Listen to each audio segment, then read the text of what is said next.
Houve uma época em que o nome de Jezabel era pronunciado com reverência na Fenícia e depois com ódio e temor em Israel.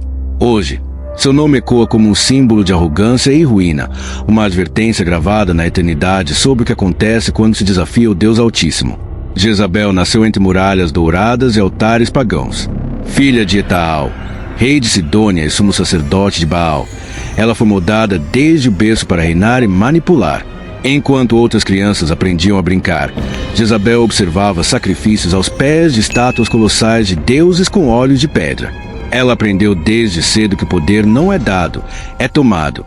Ali, entre o aroma do incenso e o sangue das oferendas, sua fé em Baal se solidificou não como devoção, mas como identidade.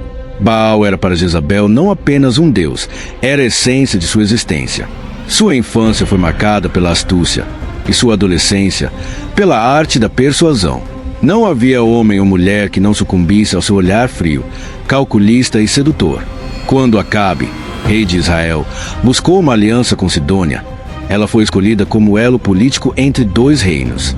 Mas Jezabel não era apenas uma peça no jogo de poder, ela era jogadora.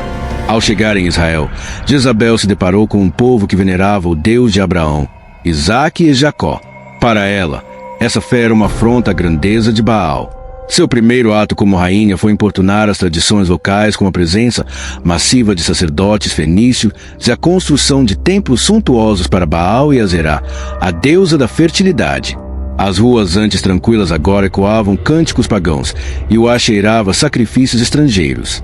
Jezabel não estava satisfeita em apenas adorar seu Deus em silêncio. Ela queria submeter toda Israel à sua fé.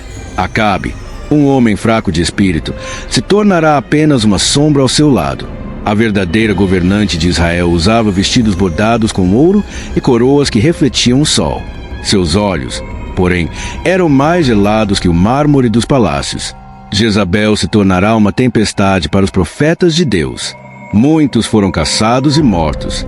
Outros fugiram para cavernas, vivendo com medo em oração constante. O povo gemia sob a opressão e a seca devastadora que se abateu sobre a terra, um castigo divino que Jezabel recusava reconhecer. Para ela, apenas sacrifícios mais grandiosos seriam capazes de forçar Baal a abrir os céus. Mas o céu permanecia fechado. Em meio à escuridão espiritual, surgiu uma chama de esperança: Elias. Vestido com roupas rústicas, carregando nada além da palavra de Deus, ele se apresentou diante de Acabe e lançou uma profecia que gelou a espinha de todos no salão do trono. Vive o Senhor Deus de Israel, perante cuja face estou, que nestes anos não haverá orvalho nem chuva, senão pela minha palavra. Jezabel, ao ouvir essas palavras, sentiu o sangue ferver. Quem ousava desafiar o Deus das tempestades em sua própria casa? Quem era esse homem para colocar em xeque seu reinado? Mas Elias partiu tão rapidamente quanto chegou, deixando atrás de si um reino mergulhado no silêncio e no medo. A profecia se cumpriu. Dias sem chuva se tornaram meses. Meses se tornaram anos. Os campos murchavam. Os rebanhos definharam. As crianças choravam de fome. Mesmo assim, Jezabel endurecia o coração. Ela via Elias como um inimigo pessoal, um lembrete de que seu poder tinha limites. Enquanto o povo sofria, ela ordenava sacrifícios cada vez mais sangrentos. Sacerdotes dançavam e clamavam a Baal noite e dia, mas o céu, indiferente, permanecia azul, sem uma única nuvem. Então, o embate final foi marcado: Monte Carmelo. De um lado, 450 profetas de Baal. Do outro, Elias sozinho. O desafio era simples. O Deus que respondesse com fogo seria o verdadeiro Senhor. O dia amanheceu com o som de tambores e o alvoroço de milhares que subiam a montanha para testemunhar o duelo. Jezabel, em seu palácio, aguardava com um sorriso frio, certa da vitória de seus sacerdotes. Horas se passaram. Os profetas de Baal gritavam, cortavam a própria carne, clamavam aos céus, mas nada acontecia. Elias, então, tomou a palavra. Ele ordenou que encharcassem o altar com água, tanto que um pequeno riacho se formou ao redor dele. Depois, ergueu os olhos aos céus e orou: Ó Senhor, Deus de Abraão, Isaque e Israel, que hoje fique conhecido que Tu és Deus em Israel. E então, o impossível aconteceu. O fogo caiu do céu com fúria, consumindo o sacrifício, o altar, as pedras e até a água. O povo se prostrou em terror e reverência, clamando: "O Senhor é Deus! O Senhor é Deus!" Quando Jezabel soube do ocorrido, sua raiva foi como uma tempestade. Ela jurou matar Elias, e o profeta fugiu para salvar a vida. O tempo passou, mas Jezabel continuou a reinar com mãos de ferro. Um de seus atos mais cruéis foi contra Nabote, um homem simples que possuía uma vinha cobiçada por Acabe.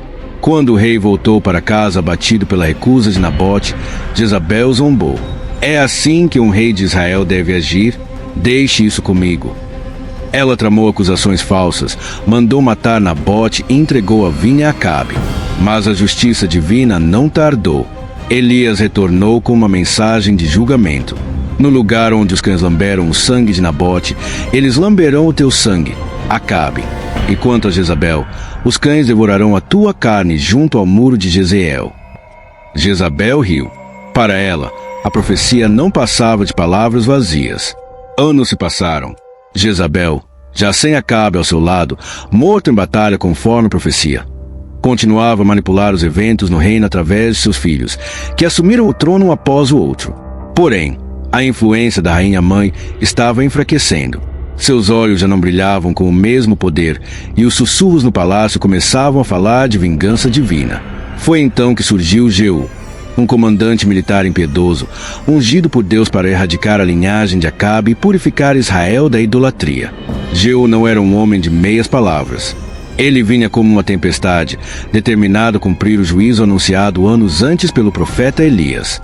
Jezabel soube de sua aproximação, mas em vez de fugir, escolheu encarar a morte com o mesmo orgulho que marcou toda a sua vida. Naquele dia, o céu parecia pesar sobre Jezreel.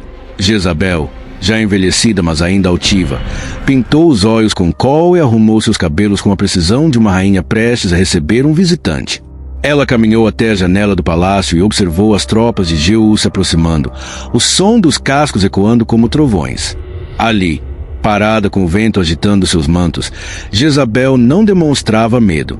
Seus olhos, negros como a noite, encararam Jeú com uma mistura de desprezo e ironia. "Como vai, assassino do seu senhor?"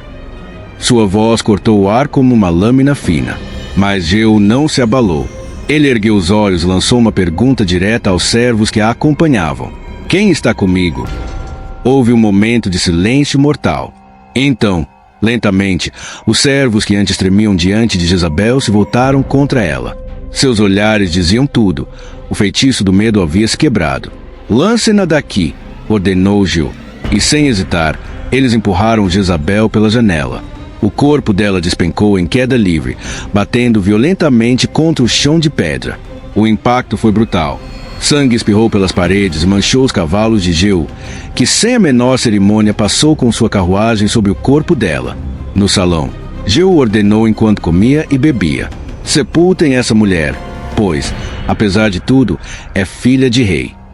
Mas quando os soldados foram recolher o corpo, encontraram apenas o crânio, os pés e as palmas das mãos. Os cães haviam devorado o resto, exatamente como Elias havia profetizado anos antes. O campo de Jezreel, outrora símbolo do poder de Jezabel, agora cheirava a morte e desgraça.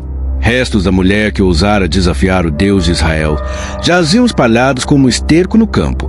A profecia havia se cumprido em cada detalhe. A rainha que um dia parecia intocável, que governava com mão de ferro e coração de pedra, foi reduzida a pó e vergonha. E assim, Israel se viu livre de um dos reinados mais sombrios de sua história. Mas a lição permaneceu. Nenhum poder humano, por mais sedutor ou implacável que pareça, pode se manter de pé diante da justiça de Deus.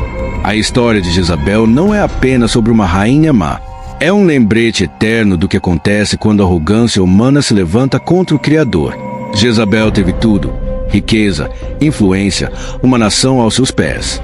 Mas em vez de usar esses dons para o bem, escolheu espalhar idolatria, perseguir os justos e desafiar o Altíssimo. No fim, sua vida se tornou uma advertência gravada na história. O orgulho precede a queda e o juízo divino é certeiro.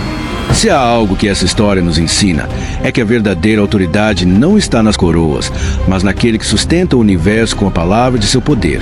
Agora eu te pergunto, o que você tem construído? Um trono para o seu próprio ego ou um altar para o Deus vivo? Escreva nos comentários: Eu escolho servir ao Deus de Israel e compartilhe essa mensagem para que outros também despertem. E não se esqueça, curta este vídeo, inscreva-se no canal e assista ao próximo vídeo.